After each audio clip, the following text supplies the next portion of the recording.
New Yorkers can smell the inauthentic. When you try too hard, when you have corporate identities that try to make a better burrito or make a better egg roll, New Yorkers can smell the inauthenticity. And we can't have New York City be an inauthentic place. How about the camera? How about the camera? Are you kidding me? I'm in an interview. Move on.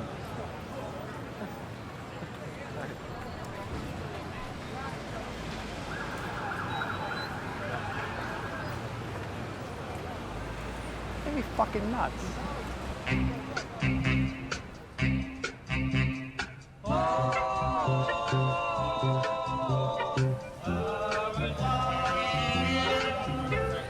Take my hand, I'm a stranger in paradise, lost in this wonderland, a stranger in paradise. If I can call you on.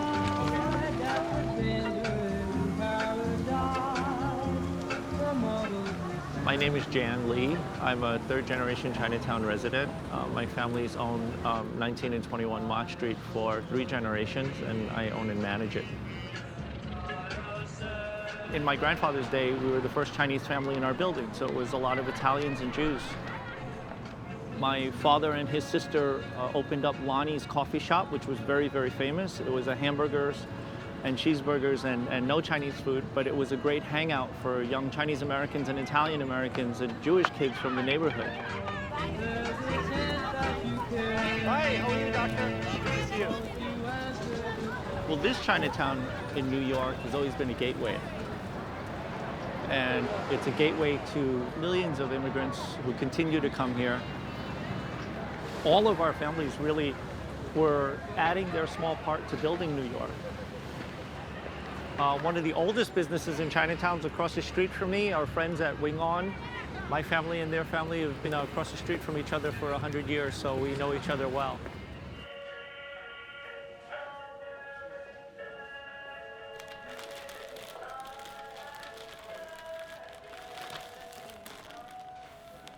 My wife, Lorraine. Did I mention about the American dream that I live? Well, she's the girl next door. Oh my God. Not in New York, Oh Chinatown. my God. On the Jersey Shore. Wow. Summering. Summering. Yeah, yes, Wow. summering. Jeez. She didn't like it. She gets embarrassed when it comes. You have this third company. AstraZeneca releasing some of its trial data today. This is just coming in now. What are they telling you? My friend at the Thai market was chatting with me. I got hot kapow. You like this spicy? Don't do it too much. You want to mix it? I don't have to strain. Sure, I'll do it. Can you answer and say Wing On Lo? Wing On Lo.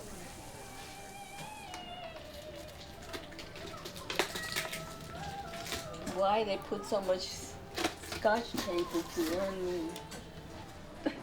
Mom was like, I think Golden is doing something. Why we have so much business? I'm happy to be working for Mei Lum, my boss, presently, who calls me Gary. And when she wants me to do things as a superhero savior, she calls me Dad. All right, I'll push it over there.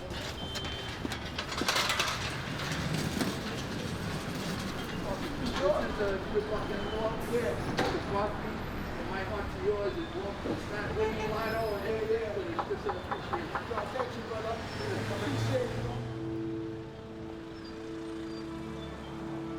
May, out of all the other fifth generation family members, had the most connection with grandma and grandpa.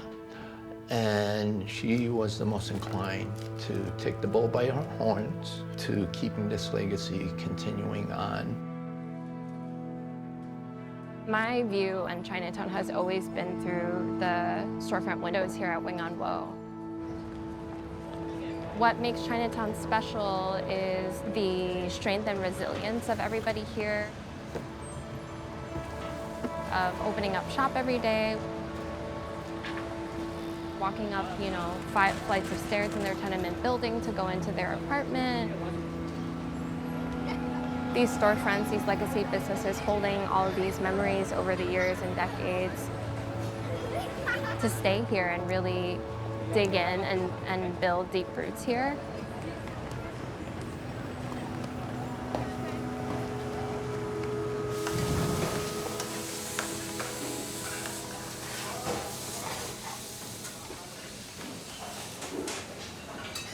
Hi, Pete. Hi. How are you? Since 1938, I've had the same restaurant family in our building. And so my family and their family have been doing business together for 3 generations. And Anthony Bourdain was here. Bourdain. He stayed here. Bourdain's been here about 3 times. You've been working here since you were a kid? Teenager. Learning. Yeah. Yeah, back in the days when me and you growing up, you knew the you owner. knew mom and dad was there. You knew the son or your daughter is there. You know the family's running the place. Right. And then, if they're there, if they're working for more than 20, 30 years, the second generation of the family got the family. That's what you call, that's a family business. Yeah. But you know what? Family businesses are just going obsolete. It's dying. I'm second generation. If I decide to get out, there's not going to be no more house. Right. Because I don't have any backup.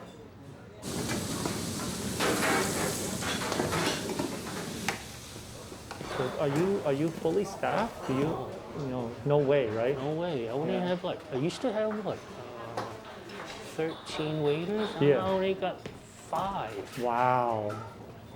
And then the chefs, I used to have about 18 Yeah. around. Sure, now I got coming in every day around 6. So 1/3. Sure. Much. Because of COVID, we lost a lot of businesses in Chinatown, but also we lost the food. All those. What do you think that does to communities when you lose specific foods?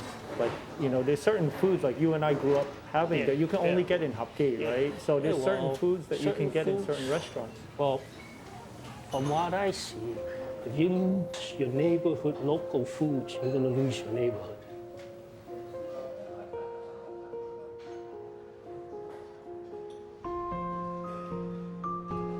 In a lot of communities of color, people don't understand that the landlords look like the people that they rent to. They rely on me for trust that I'm going to continue to renew their lease, and I rely on them to be able to pay their rent at some point.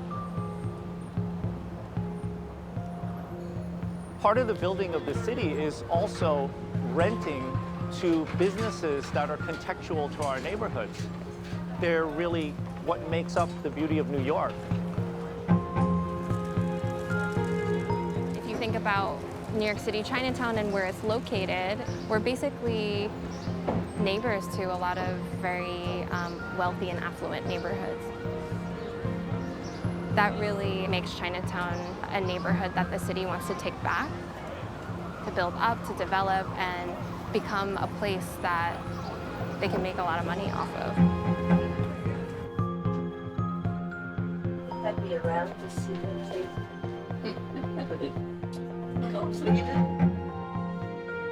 For us, we've declined any offers because this is our home. And this building, this store, the life we've lived here, it's like the living, breathing organism. Our situation here in New York City's Chinatown is not unique. I think a lot of Chinatowns in North America are confronting a lot of similar challenges.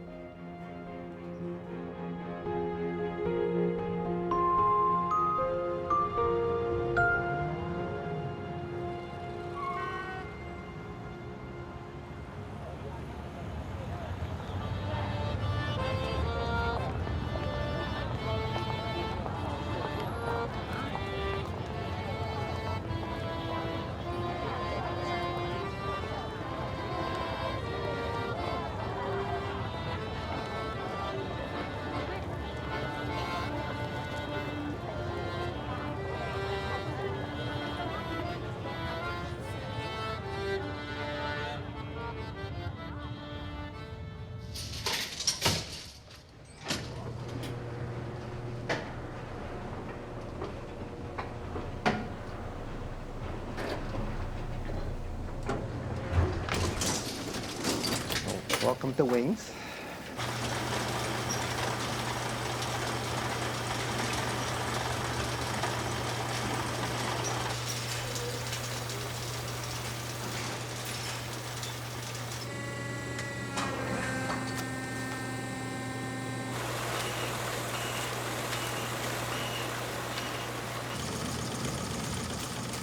Originally, fortune cookies were first invented actually in the States. My father, he went to San Francisco and he saw the first version. He says, I'd like to bring that up here. So we were the first to do bilingual fortune cookies. What's your favorite one? I like Chinese food.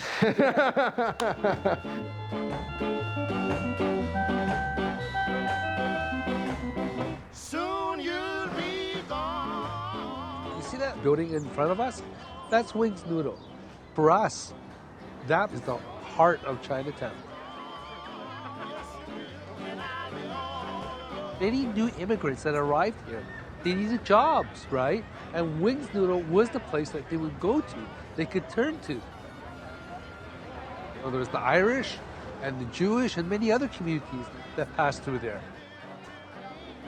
Originally, this was like a Jewish town. So my father then says, hey, maybe if we kosherize our products, sell a bit more. This is a very special Chinatown. You know, c'est un des rares quartiers chinois francophones. Most English-speaking Canadians think of a Chinese in the traditional sense as a man who has learned to speak English with more or less of a funny accent. But listen to this. Hello, Wang Wing. Oui, Jean. 3 douzaines.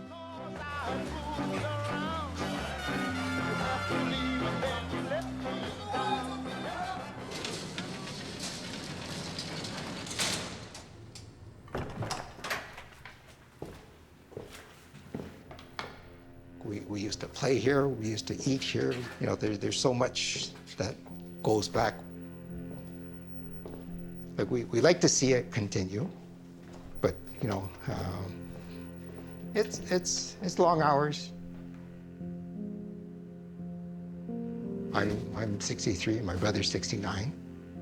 There are no next generations that's interested in working this type of business.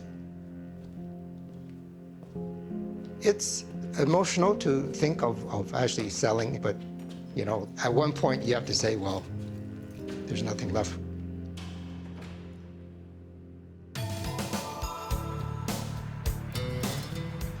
Depuis 30 ans, le quartier chinois a perdu les 9/10 de sa population. La construction d'édifices à bureaux et du palais des congrès également a chassé les Chinois de leur quartier qui devient en fait presque inhabité quand les restaurants ferment.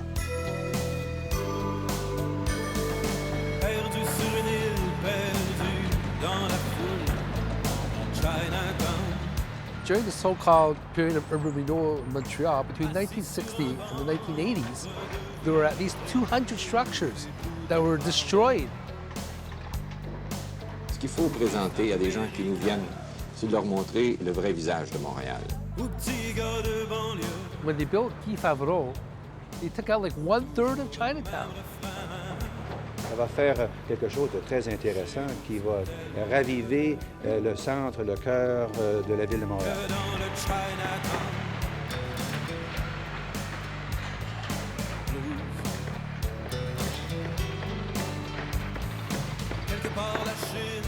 You have Complex Desjardins that was built. You know, the Hydro-Quebec building. They're almost like tombstones, beginning of the death of Chinatown. Avec le progrès de la ville, le quartier chinois est tout fait. With the Wings Noodle block, it's in itself, from an urban morphology point of view, that you can see how it is actually survived this massive infrastructure surrounding it.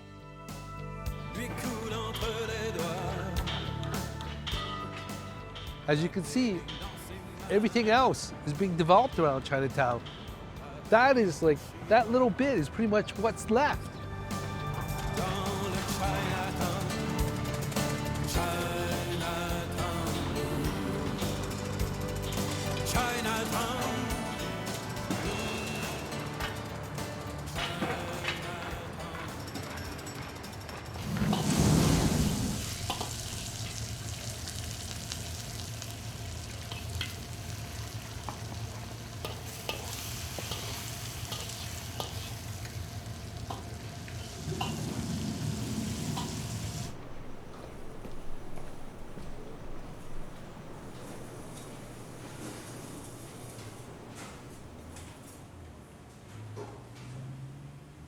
Now it's empty everything.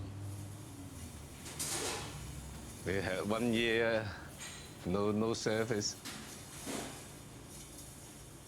Before the COVID, we don't have too much takeout because the people like to sit down at dining room. Just a feeling. They like the feeling.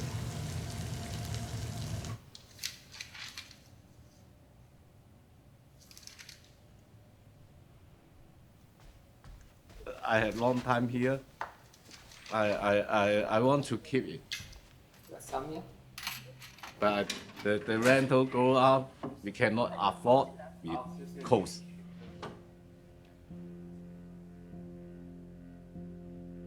History is history. So let the history go. Let the history go. Maybe in the future, another new Chinatown.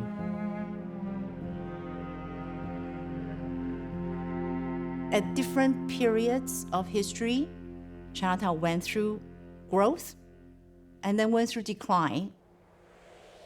So the Chinatown's growth ebbs and flows. Within the budding stage of a Chinatown, it's the initial establishment. There is an initial purchase of a piece of property or the establishment of a restaurant, if you will, that becomes the center of the community. Now, the blooming stage is how others are able to thrive in that community. Post-war, immigration started to open up. Opportunities for people to settle in different places other than Chinatown open up. And on top of that, urban renewal program and gentrification forced people to uproot and reroute. People start to move out to the suburbs to raise family with a bigger land. So the sense of what is an ideal household place started to shift.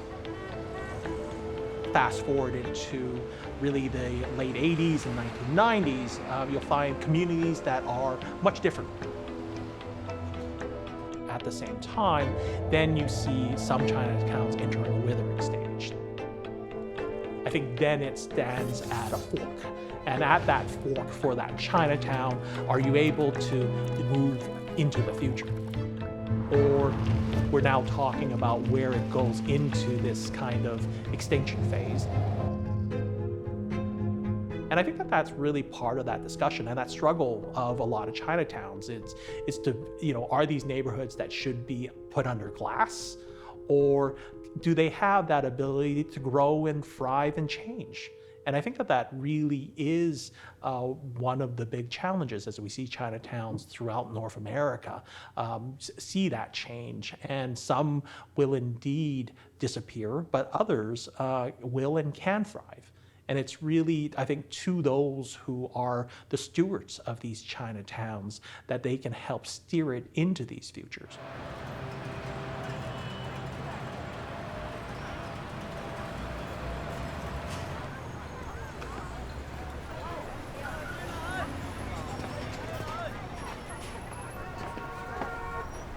買咩理由嚟？買個鑊。點樣？想買呢個鑊？係。好。穿底啊？得，而家攞俾你。好啊。唔該晒。而家得個燈牌。OK，唔該晒你啊。拜拜，唔該。My name is William Liu, and I'm second generation operator and owner at Kamwai Dim Sum in Chinatown, 249 East Pender.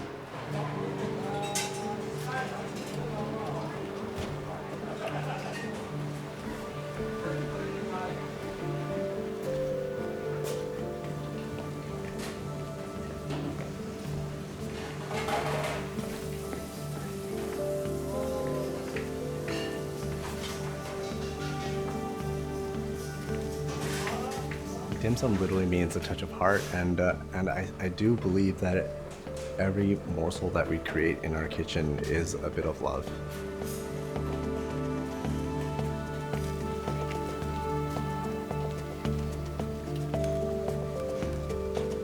It really is a skill set.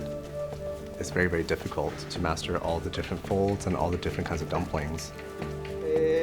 蝦餃做得好，咪梗係俾心機去做啦，俾心機去做就好㗎啦。都係啲師傅教啊，叫做師傅冚。所以佢翻學嗰時，我成日見佢翻學㗎啦。佢細細個嗰時都跟佢媽嚟點心睇住我哋做嘢。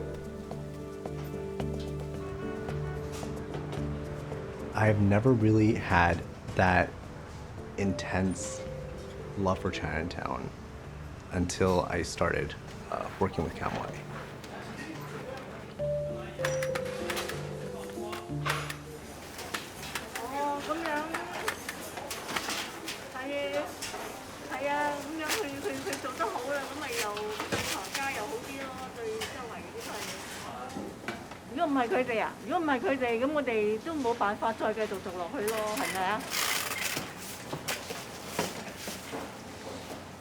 Throughout my university years, my dad was going through dialysis. He has kidney failure. The time I was finishing up my bachelor's in opera, I had my heart set out on moving to New York. I was doing auditions in New York. Good. So the Liberame, the sixth movement of the Forte Requiem, features a bass solo. So we'll have William, and we'll use his voice as a kind of an inspiration and a guide for us in the way we sing to make those vowels so full and rich and tall. Just to run it right through from the top. Shall we stand, please?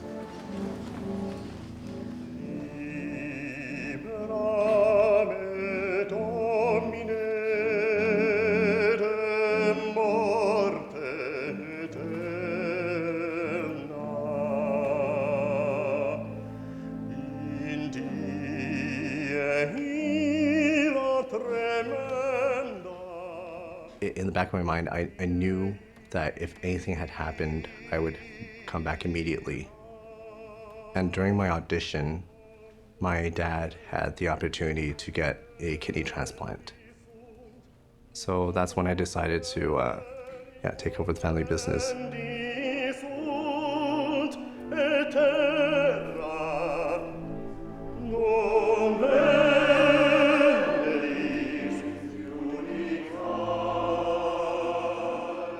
I'm okay in my life giving up something I love for something that I love even more, which is my family. Bravo. William.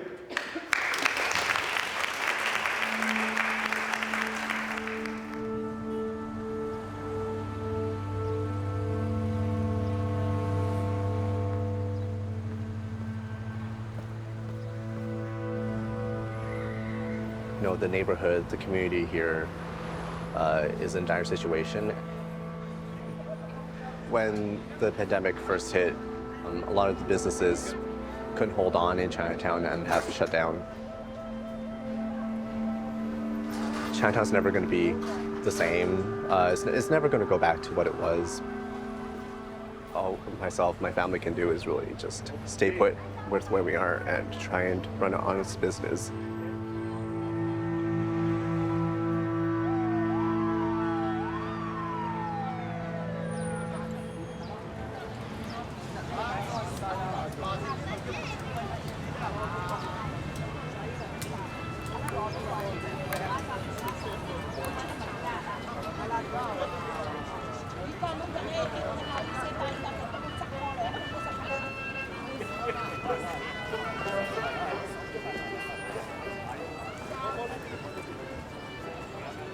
A few feet away from the park is where the city wants to build one of the largest vertical jails in all of the world. They want to demolish this entire enormous building and build a huge building as tall as the Statue of Liberty, over 350 feet tall, right in the core of the community. And so we have to think about using this opportunity to amplify what's been happening in the media. A lot of anger tonight in one of New York's most iconic neighborhoods, Chinatown. Anger over the city's plan to put a so-called community jail there. Joining us now to discuss is Jan Lee, a co-founder of Neighbors United Below Canal. Since 1838, we've watched jails on that same location be torn down and built up again, and torn down and built up again. And every time that they built one, they built them bigger. And every time that they built one, it was rife with more problems. There has been a pattern of dumping on not just Chinese communities, but dumping in Harlem, dumping in East Harlem, dumping in the Bronx.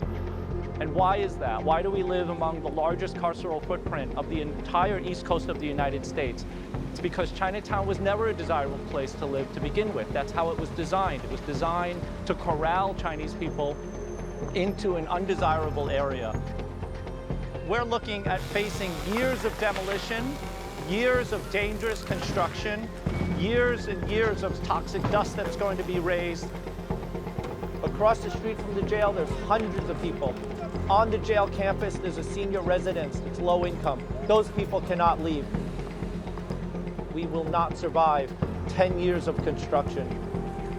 The businesses, the community will not survive. We come here to protect our community from you, from the city who want us out of this community.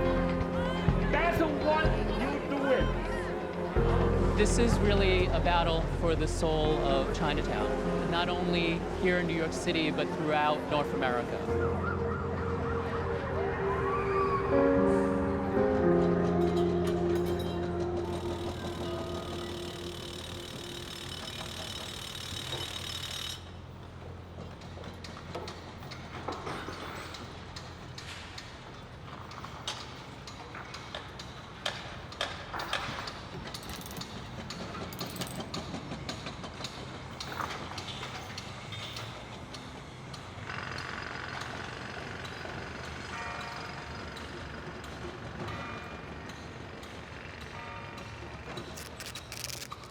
So just to let you guys know, technically we could be fined for this.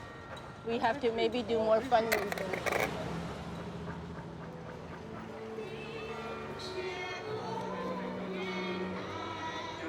我们是这个Chinatown Working Group， 是我们是救护唐人街这个机会。Bonjour, madame. Hello, hello, bonjour. Comment ça va? Okay, I suggest like a couple of people try to get into the homes in here. One thing that has triggered a huge public response was the purchase of the Wings building by these huge developers who are very well known in Montreal and very well disliked for their practice of renovictions. And then we saw the condos being built like right beside the arches.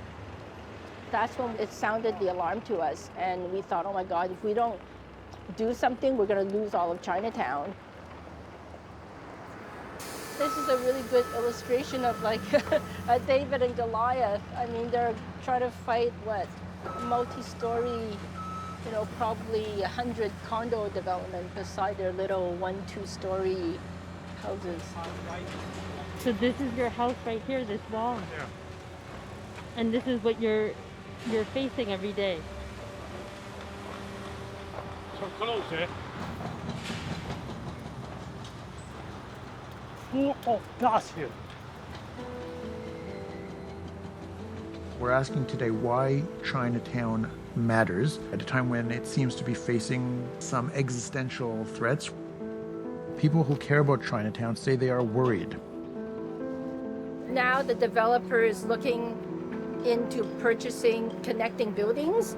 We think that they're trying to merge several plots of land into one huge development project. The whole block is going to be taken down for condo development. My fear is that my home is going to be destroyed. In the face of all the economic pressure due to COVID, due to anti-Chinese racism, developers, they come in, they prey on all these type of vulnerabilities. And if we don't fight back, if we don't organize as a community, that's how we're going to lose everything.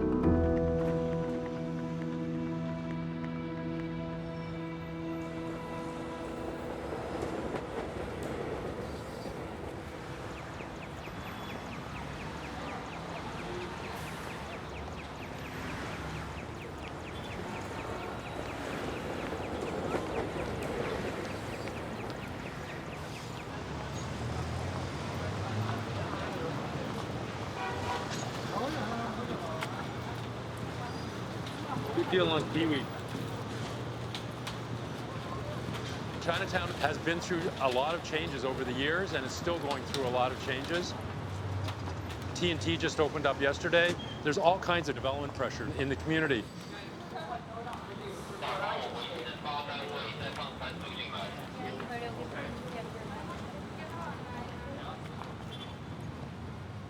In the Walmart universe, these little operators can't operate, right? They get taken over and you lose all that innovation.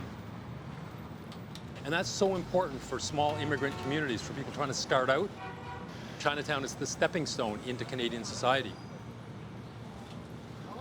A lot of business owners have thrown in the towel. They're like, I can't take it anymore, give me an offer, right?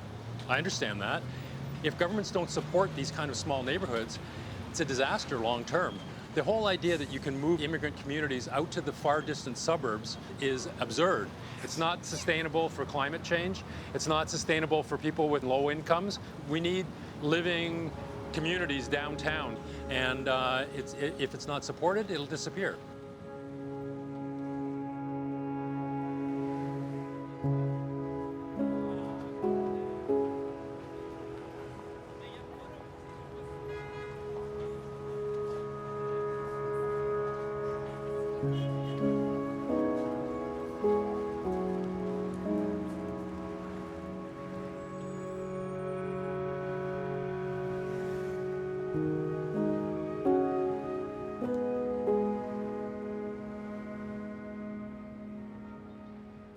You could say that this trope of dying, the disappearing Chinatown, part of that is actually in response to the desire for those who didn't like the Chinese, those who were organizing around anti-Chinese politics, those who were exclusionists, those who were white supremacists.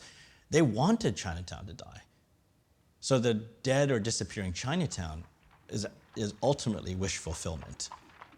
We want to get rid of these people, and therefore this symbol of them, this cluster of them, clearly this is Chinese because of the Chinese language signs, the businesses and who's running them, what's in the stores. We want this to die. If you want to get rid of the Chinese, you train your bullseye, your target, onto Chinatowns. Construction of the new city hall destroyed half of Chinatown, and now big developers are moving in. As far as I'm concerned, we're in the business of making way for progress. Now, we've had the understanding that most part of Chinatown has been given to the new city hall. The rest of Chinatown will stand. Most of Chinatown is now owned by developers. The small stores and restaurants are finding it hard to survive on land worth $100 a foot. This is very valuable real estate situated just behind the city hall. They prefer the money they get, they sell it. This is a free country. These patterns in urban development, always urban renewals in non-white neighborhoods. We're always taking out what needs to be renewed. It's almost always the blight of non-whites. And so that pattern was across the board in North America in every city. When Vancouver's Chinatown was targeted for urban renewal programs, more than 11 blocks were taken out and more than 3,000 people got relocated. It's a neighborhood through which was seen as expendable, that this is where you can put a freeway through Vancouver's Chinatown to obliterate it. For me, the story of the disappearing Chinatown is one that has power precisely because it expresses the wish of those who want to erase Chinatowns. But it also is an indicator of those who have pushed back and resisted that story. Representatives from 29 Chinese organizations overflowed the city council chambers in an organized bid to stop the steady erosion of Chinatown.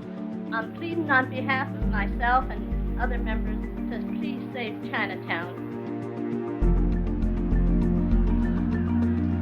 In the resistance against the freeway, it was not only Chinese-Canadian, but a multi-ethnic, multi-class type of social movement. You see the founding of contemporary Vancouver. And as such, begin the first discussions of sustainability in our cities. We're not going to see you destroy our neighborhoods with 6 8-lane roadways crisscrossing the city, turning it into an urban jungle. There was this idea of coming together in this incredibly hostile environment that we're able to establish these collective goals. These moments offer the lessons for an urban future that we've perhaps lost.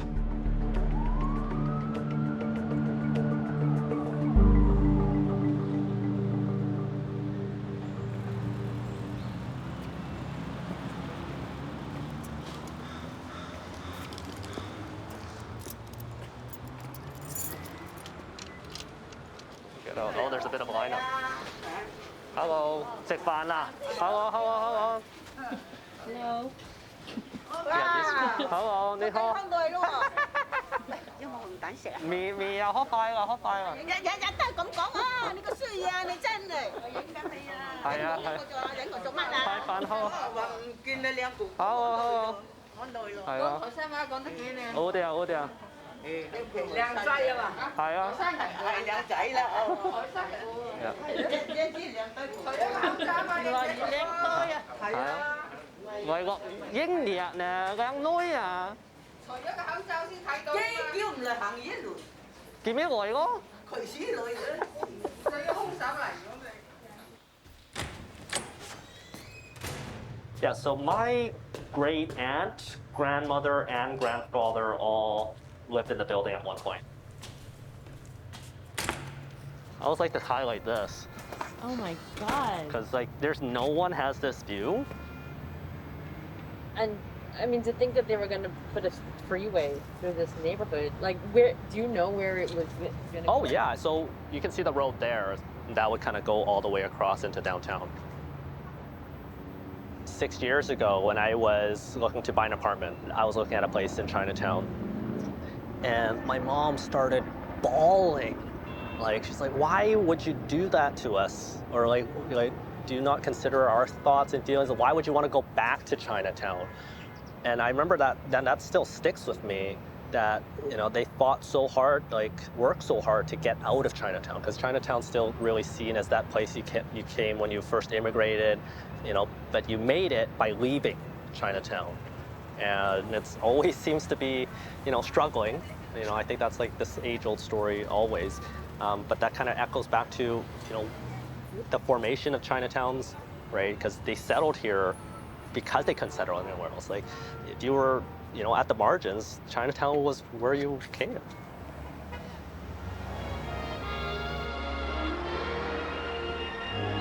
In most of the major cities of Canada, there's one minority that usually chooses to live in a community, the Chinese. Many of them are over 60. They originally came from China in the early 1900s to work on the CPR out west. They're not permitted to bring their wives and children from China, and in some cases are condemned to a solitary existence on welfare.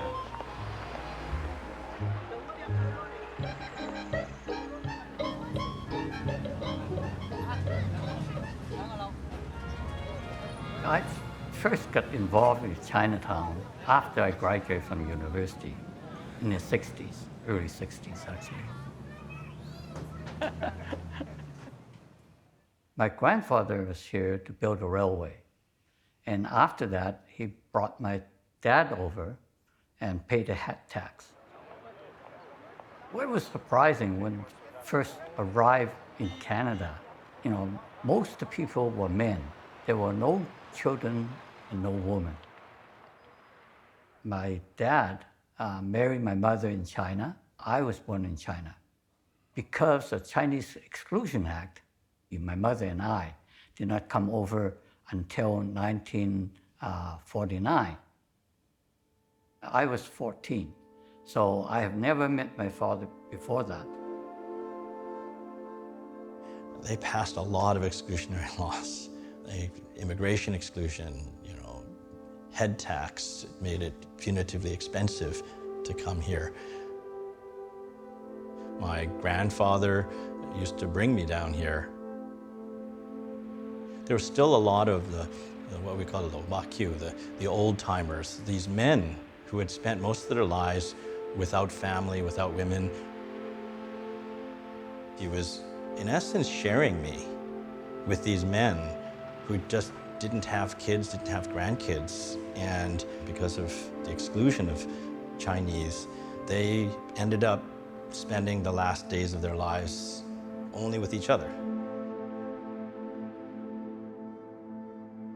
At the turn of the century, Chinese immigrants coming to Canada, coming to seek work, formed the family association as a mutual help society. So usually these are the organizations that can offer protection, offer opportunities for employment, and basically they are the first wave of social service agencies in Chinatown.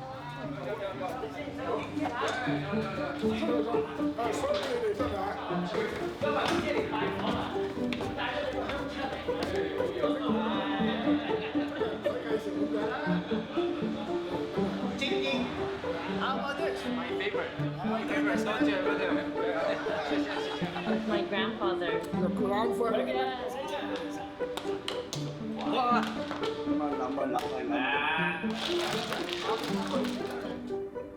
We're in the Wong Association right now. Were all the Wongs like blood related? No.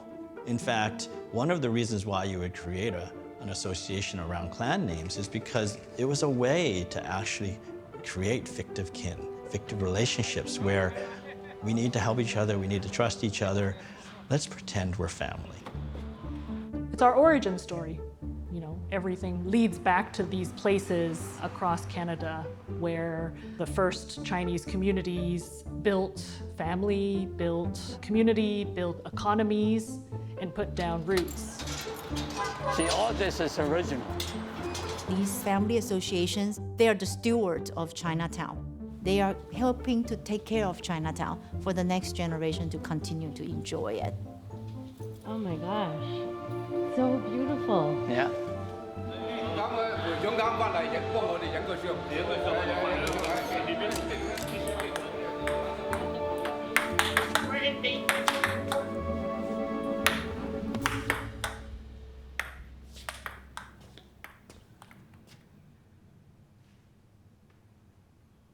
There was a lot of pressure, and still is, for society to sell the buildings. We were approached by one architect. He said he's got $300 million to buy the 100 block East Pender. That's where most of the societies are. Our developer met with me. He invited me for dinner. He said, I have been here for 5 years. I have never been to Chinatown. We don't need Chinatown. And my answer to him was that, for you, may be true. You with your capital, you can go all over the world. But Chinatown is my family. My feeling is that if we sell, our forefathers would roll over in the grave.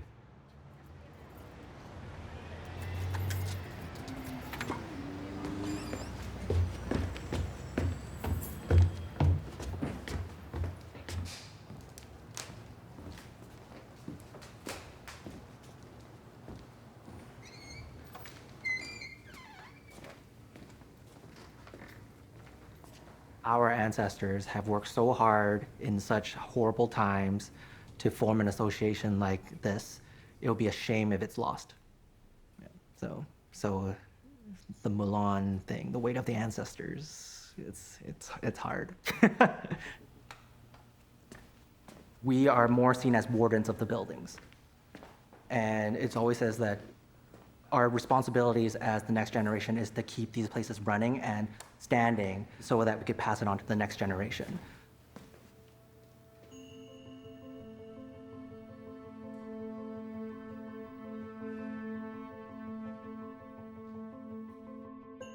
Over time, you do see the community come out with different strategies to make sure they can be protected.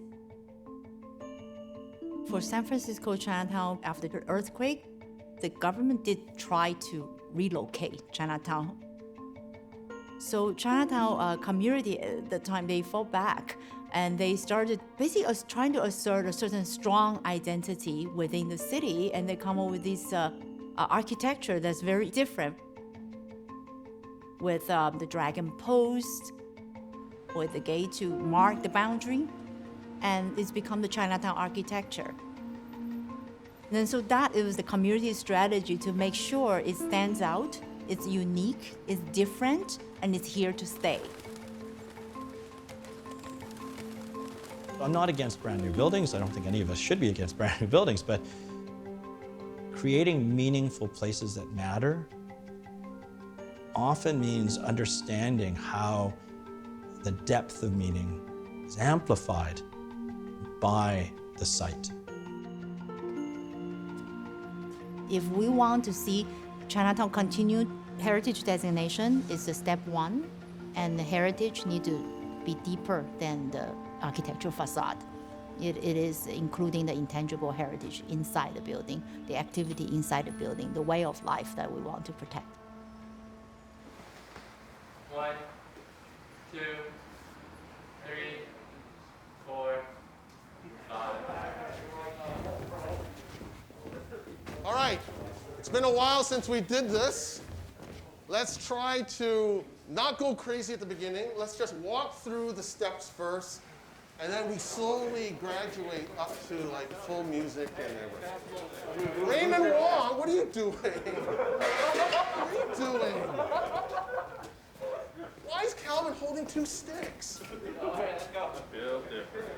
You don't go. 1, 2, down, wave, reverse, to jump. No, go over first. No? Down. Dragon dance has been documented, and line dancing, as happening in the Han Dynasty. So we're talking about a tradition that we are carrying on that has lasted for almost 2 millennia.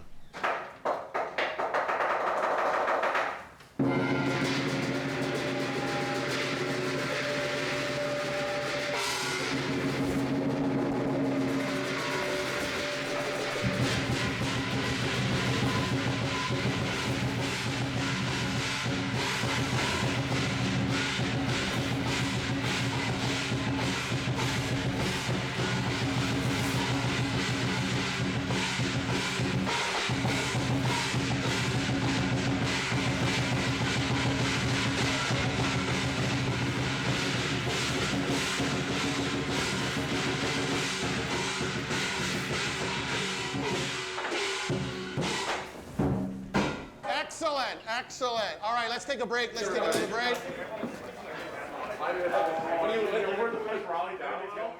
You don't have places such as Han Seng and other venerable clubs like the Moss Association of Canada, the Chan's Association of Canada, in Richmond or in Surrey. You could replicate a Kung Fu club in those places, but the hall you're in now, the building you're in now was built in 1910. So imagine all the debates, all the discourse, all the conversations that these walls hold. You just can't get that in a new Chinatown. All right, you can go on left. You can go on.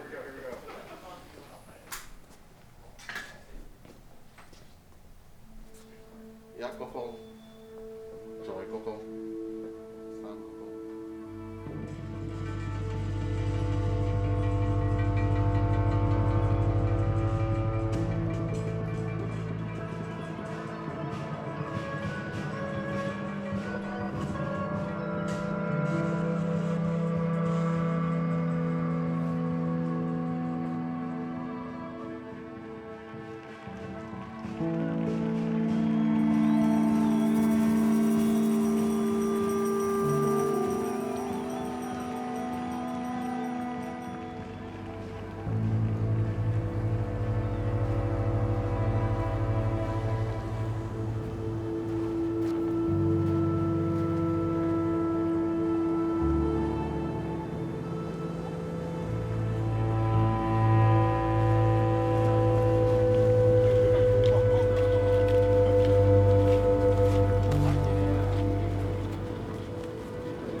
So this is the kind of thing that you would do with your father-in-law? Yeah, we get a shipment back in the early days. I'm married into the family over 40 years now.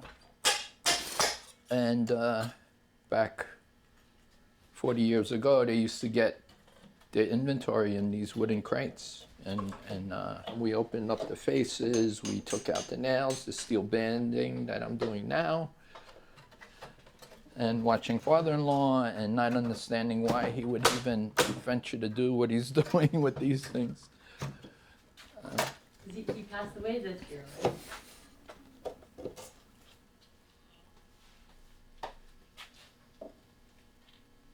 I say his name.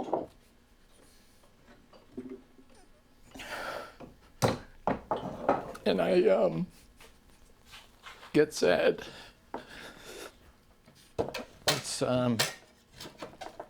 It's crazy.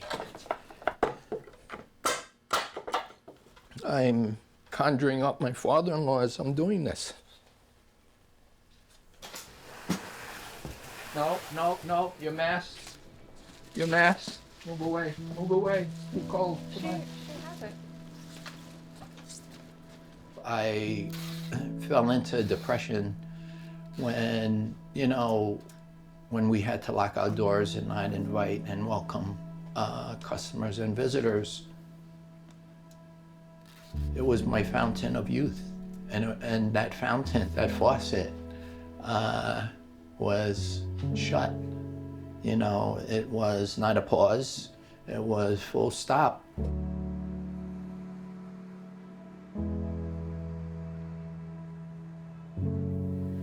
I know that probably no lions are coming out this year, is what I heard. There are no permits that were given, so that's kind of a clear sign that Super Saturday is not happening this year. Whoa! Yeah. That's easy. I think they're located somewhere near Wall Street or like High Dude. Well, wow. The crop. The crop. I don't know about this. The crop. Yeah. He looks very cool. During a time when a lot of lion groups aren't able to come out for our usual Super Saturday, we'll be coming out and just bringing some joy and auspicious energy for opening the Year of the Metal Ox. Perfect.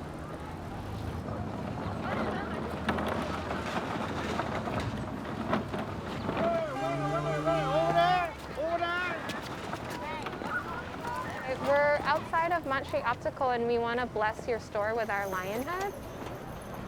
We're ready.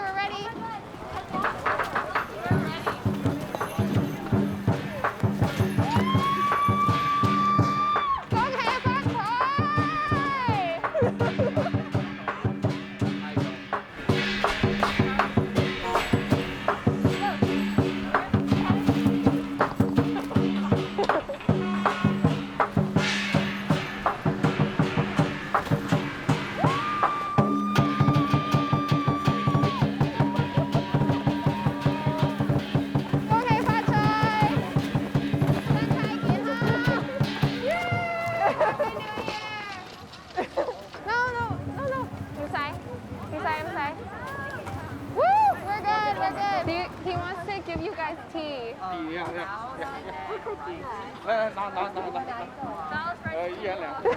Happy New Year. Thank you. You too.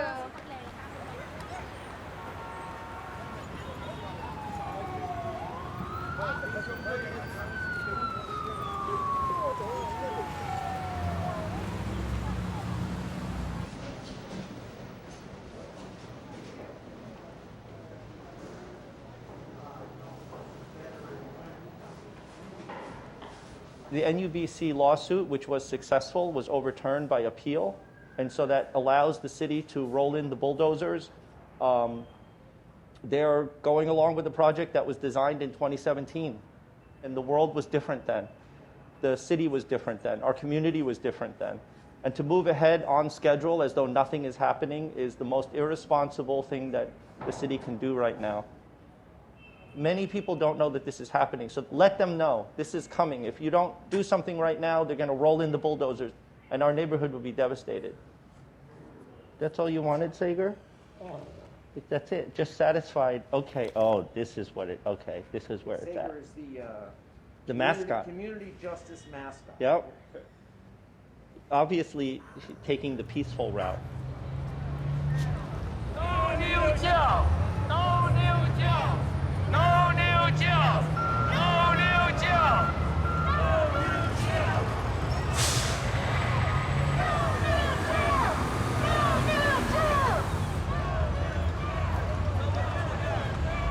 Everybody sit down.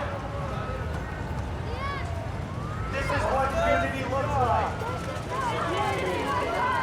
What community looks like. This is what community looks like.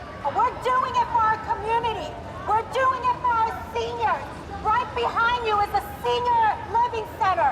We're doing it for them. We're doing it for the residents.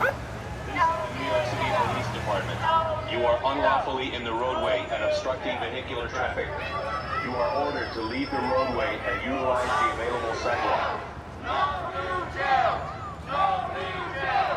No new jail! No new jail! We do this for our small businesses. We do this for our seniors.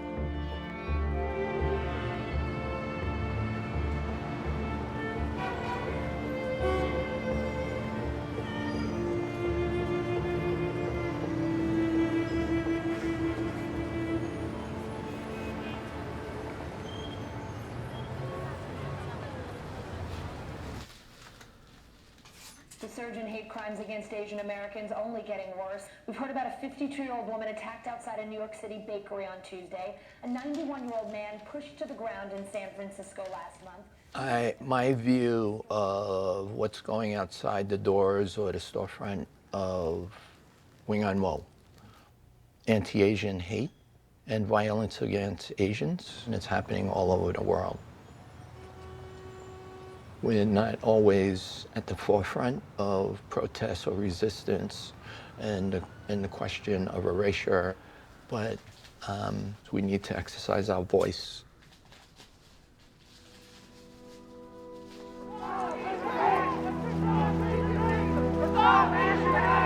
You have noticed the hashtag #StopAsianHate trending on social media today.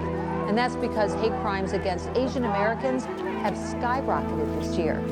8 people, 6 of them Asian American women, were gunned down in Atlanta last week. Breaking news now, a racist attack in Chinatown. Here in New York City tonight, police are searching for a suspect wanted for attacking an Asian woman with a hammer. This past year, like a canary in a coal mine, Chinatowns across North America gave us the warning signs of the anti-Asian hate that was coming. Starting in January 2020, Chinatowns everywhere began to empty as racist rhetoric linking COVID-19 to the Chinese stigmatized the neighborhood. Go back to China where you came from. People looked around for someone to blame for the coronavirus, encouraged, of course, by Donald Trump and his anti-China rhetoric. Kung flu, the Chinese virus. From San Francisco to New York, Vancouver to Montreal, residents and working class people in Chinatowns have faced verbal assaults. Seniors and women have been attacked in the streets and even set on fire. We are living in a moment that harkens back to the anti-Asian era upon which our Chinatowns were built. Des milliers de communautés asiatiques qui se tiennent debout, tous les alliés de tout horizon, de toutes les communautés qui marchent avec nous. Merci à vous. Chinatown is a symbol of our resilience, our solidarity, and our continued struggle for the right to remain in our neighborhoods without fear of displacement. This is Chinatown. This is the house that we built, and our resistance is staying here still.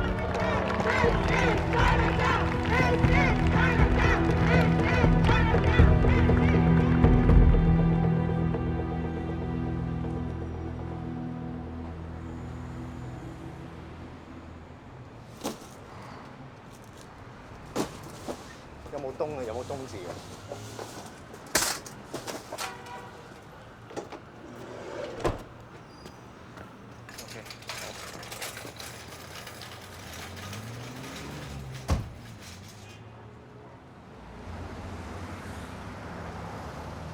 从去年开始，这些民族主义的意识非常的强烈，威廉就曾经深受其害。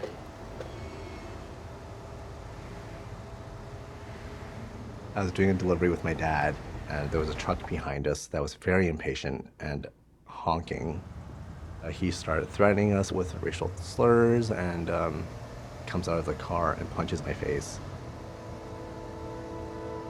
就感到会害怕。反而我在 Chinatown 已经都40年了。你看起来他们是很可怕的样子，但是呢，这些人呢没有什么暴力倾向，反而那些白种人呢，他们非常暴力的。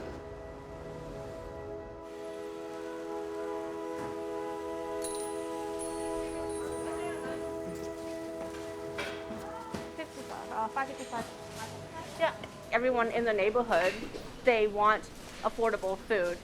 The seniors are not going to go to a restaurant that have $20 plates to eat, you know?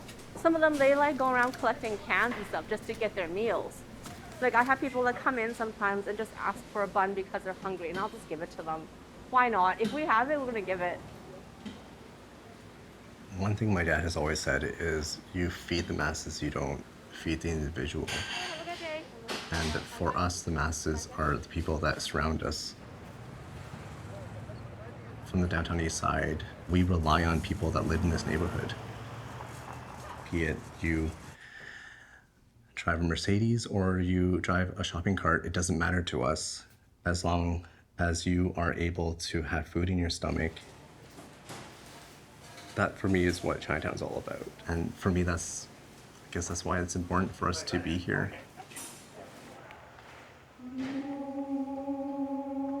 Yeah, we're not quite at 2 that. You see, start the end.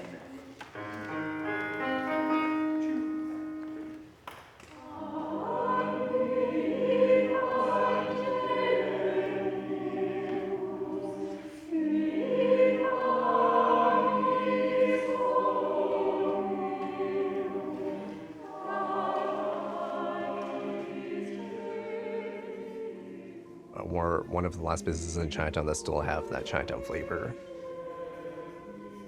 But it's so much more than flavor. It's the memories that go with the flavor. Our food can tie people back to Chinatown.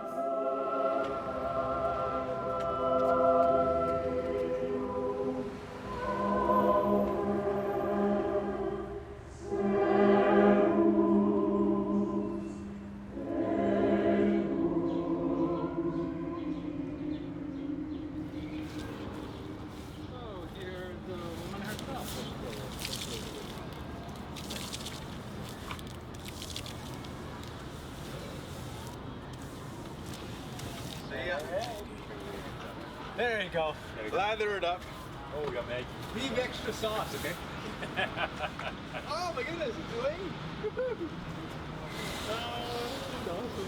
We wanted to galvanize some community spirit and just kind of see who's out there and who's thinking about Chinatown. The title comes from an old Toy Son expression. I was thinking of like when I was little with my mom, I would go with her to Chinatown and she would bump into someone and say, oh, Moken Honoi. And I just felt like it was such a deeply kind of emotional expression. So coming to Chinatown, seeing an old friend was like one of the few things that really could reflect her humanity and make her feel like there was a place for her here. You know, one of the people I spoke to today, she said, there is no more Chinatown. How does that make you feel? Come down and see our exhibition. We've got 170 posters here of people that's saying, I love Chinatown, this neighborhood means something to me. Hi, Brenda. Come take a picture. Thanks, guys. Thank you. To me, when we talk about back to the city movement, if we can think of bring the community back instead of just bring people back, but bring that community connection to the place back, then if we manage to do that, then the intergenerational succession and planning will naturally take place. We can start to weave back this ruptured urban fabric and expand and grow.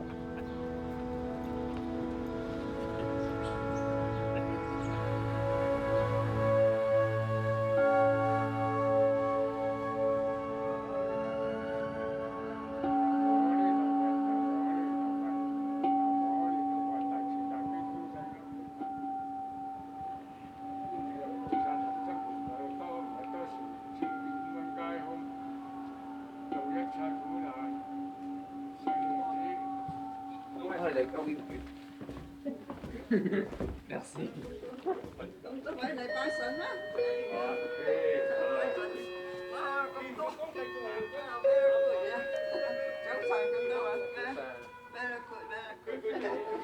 This is my godfather, Mr. Sito. I feel bad. 呢日去新園係咪啊？呢日去新園係咪啊？係啊，我姓司徒嘅。係啊，佢係姓司徒啊。你係姓司徒。我父母喺海皮嚟。你開平啊嘛，係咪啊？赤坎啊嘛，係咪？係啊，我咪赤坎咯。Same from the same village。係啊。Oh yeah。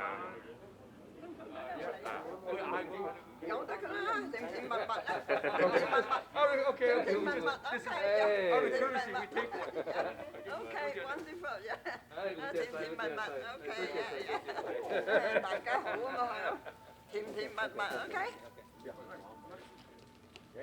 So all this money is to eventually go to building their new temple. So, but they would like somewhere downtown where it's convenient for the older Chinese population to continue going to.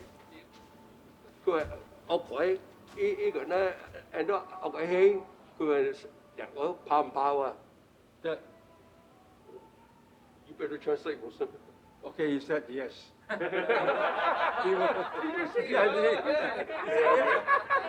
said yes, a word.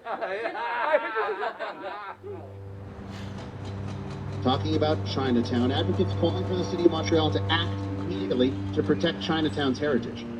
With a lot of condo buildings going up, and a lot of interest in more condo buildings. We are literally running out of time on this.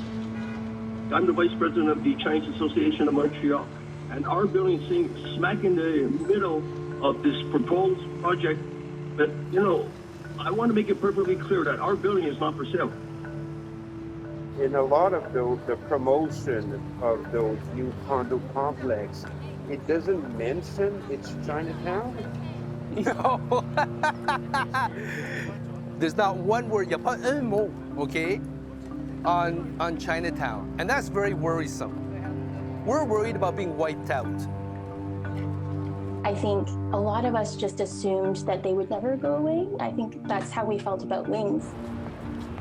As soon as it was purchased, the tenant sounded the alarm publicly. He went to the media. Je me suis impliqué dès que mon bâtiment, le bâtiment où je vis, a été vendu pour la sauvegarde de ces bâtiments-là. et je vais être avec vous, mes amis, dans ce combat. One of the tenants discovered some artifact that dates back to over 200 years now. I can't face this idea in my mind that these things will end up in the garbage. That's a big chunk of the history of Montreal and the Quebec histories. So I think this is important. We desperately need to have the government declare Chinatown as a heritage destination. You know, it's in times of crisis that things move the fastest. And so now we're all working together to recognize the entire Chinatown area as a historical neighborhood that is worthy of protection.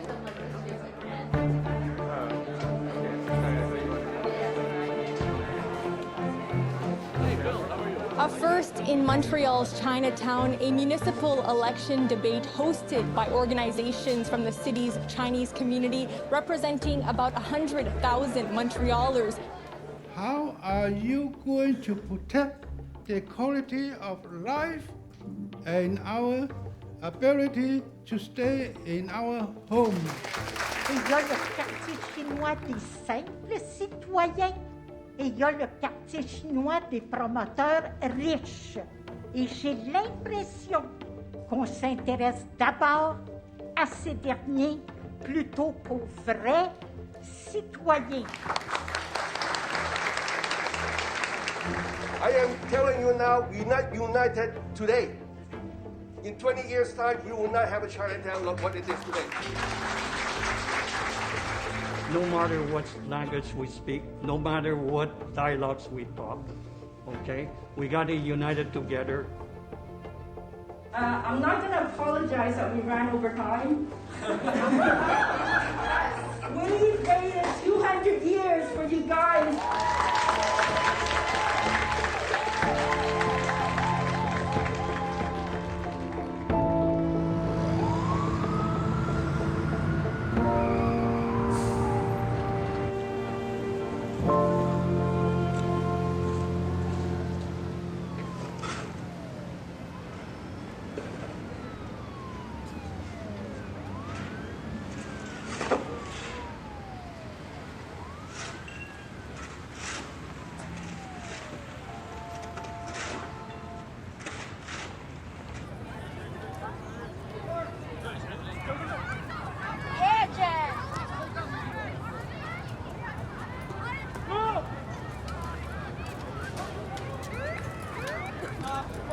This is Columbus Park, for those of you who don't know, one of the most used parks on the east coast of the United States. 50 feet away from this park is where the demolition of those two buildings is going to take place. It's going to plunge this community into darkness. We are here, we are not invisible, and we're saying no new jail. No new jail! No new jail! No new jail! No new jail! No new jail! No new jail! We don't want no jail here. We're tired of all the violence against our elders, against Asian people. We're tired of that shit. Fuck that. I came from California to help support this. No new jail! This is pretty good, huh? We got a lot of people. Couple thousand, I think. Maybe more. We are not invisible. We are not invisible. When Mayor Koch in the 1980s saw 12,000 people from this community marching in the same streets, he said, I don't care. You don't vote, you don't care, you don't matter. Now we're here. We cannot repeat that history. We are here, we are not invisible, and we're saying no new jails. No new jails! No new jails! We have little progress, and the little progress that we have was because of the community. We're putting pressure on all of the government because people need to get elected again. People want to stay in office. We're going to hold them responsible if they move ahead with this jail. We're going to remember who they are. We're going to come out and vote. We're going to make sure that everybody votes against them. That's the power that we have. Stop this jail! Stop this jail! Does that mean that this jail is stopped? No. We had over 2,000 people walking all the way through the streets of Chinatown. If we have to do it again, we'll do it again. Thank you. Thank you very much. Thank you. You guys made a real difference for us. I saw you out there. We got your back.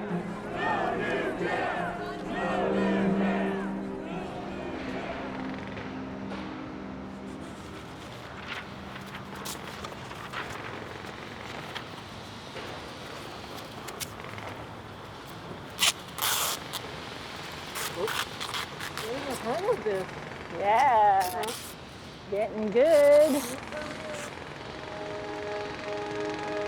A portion of Montreal's Chinatown has been declared a historic site, meaning future development in the core of Chinatown will need provincial consent. 2 historic buildings are set to get heritage status, the S. Davis and Sons building and what's now known as Maison Wings. C'est aujourd'hui évidemment un grand moment dans l'histoire du quartier chinois de Montréal. Okay, come, press conference people, come. You know, human beings live here, and this is what they see. Can we start the press conference? This section here is my property. Ça, c'est chez nous. On déplace pas chez nous. Vous êtes chassé du secteur? C'est son propre terrain ici. We hope that the interim measures announced by the government this morning that will be put in place will be sufficient to prevent projects such as this disaster from ever happening again. We hope this is only the beginning of full heritage protection for Chinatown, which is composed of both tangible and intangible assets. Chinatown is the nesting place of living heritage, such as our seniors who hold our memories of struggle and survival here. Chinatown is the home to our family associations, residents, legacy businesses that are important to the identity of all Asian communities. Chinatown is not a museum. We live here. We demand quality of life.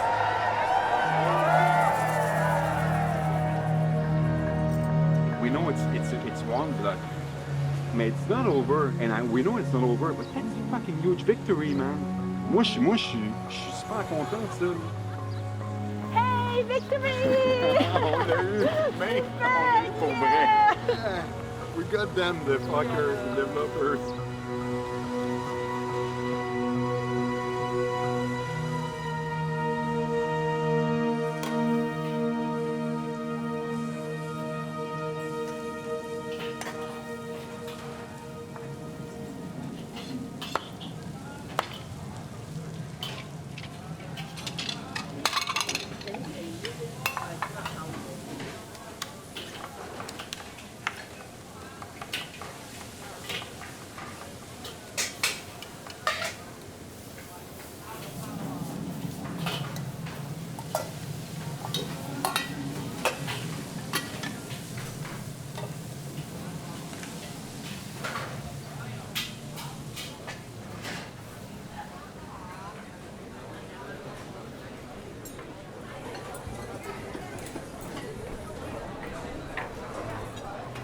Hey, 你好，你好，你好，你好，你好。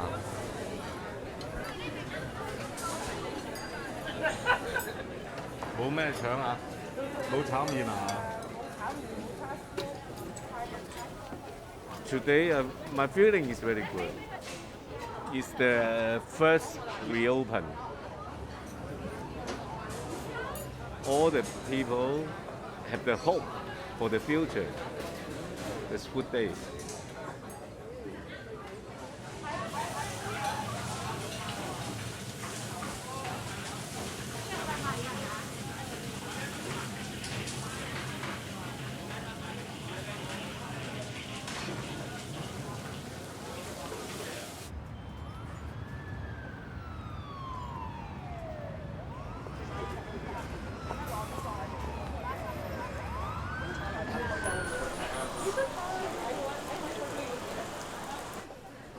So opening the doors this past weekend was like me coming out of the crate. and beginning again. The water flowing again between us as people. Okay. My ears aren't pierced. How are you gonna wear them? I'm gonna get my ears pierced. That's wow. one. And then in the meantime, I might switch them off for football. We're having a good time playing, being the bouncer. Who's the bouncer? You're the bouncer here at the door. Oh, yeah. I take care of the other little things, but I'm not good with people.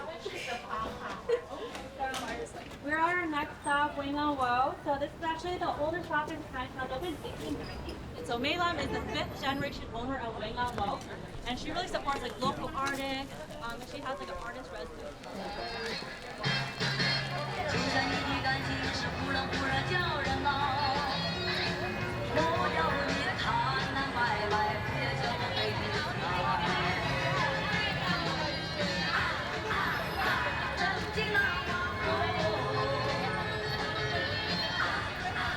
I think there's something to say about not wiping spaces out to replace them with something new, but the real work is in trying to understand what has worked, what is significant, what is still relevant, and how to breathe new life into it.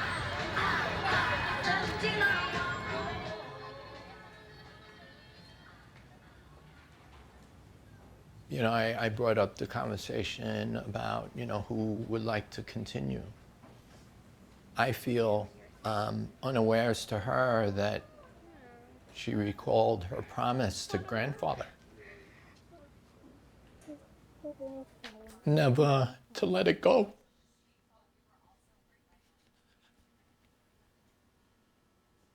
So here we are, continuing. We're here in America, 5th generation Chinese American, and we've developed home here. So nobody's going to kick us out of our house. This is our house. I, for one, you know, don't call it resistance. I call it staying where you belong.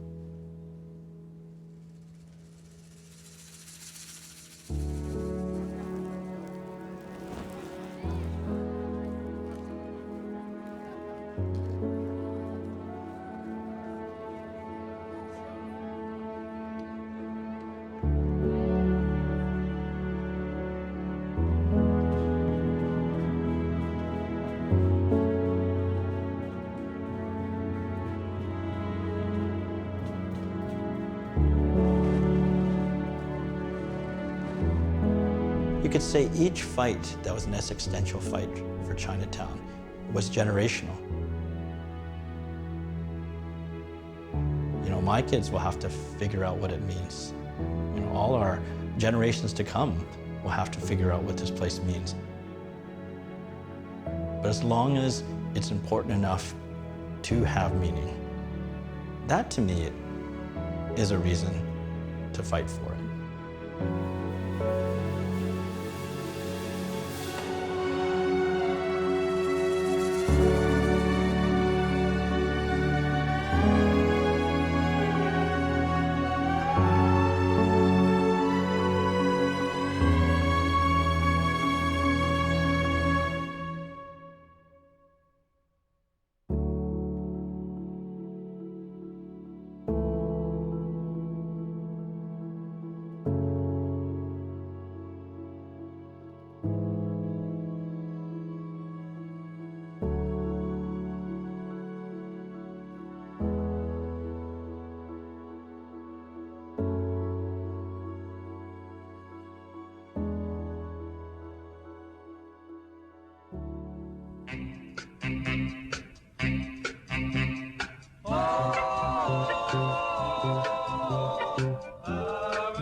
Take my hand, I'm a stranger in paradise, lost in this wonderland, a stranger in paradise. If I stand starry-eyed, that's a danger in paradise, for mortals who stand beside an angel like you.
won't you answer this hopeful prayer of a stranger in paradise?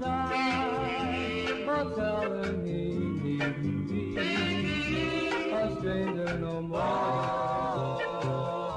a stranger no more.